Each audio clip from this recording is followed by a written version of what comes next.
cơn mưa rơi tươi mát, cơn mưa rơi tươi mát tâm hồn nhẹ nhàng pha, cơn mưa như đang tái sinh ta. Cơn mưa mang em đến với đời dịu dàng pha, sau cơn mưa tim cũng nở hoa. Bầu trời xanh đến lạ, nắng tươi lên hàng lá non, ban mai ôm lấy tâm hồn từ khi em ghé qua.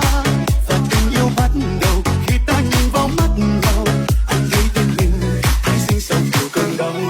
Chìm vào trong ánh mắt đắm đuối, anh ngỡ mình như đang đôi mươi người.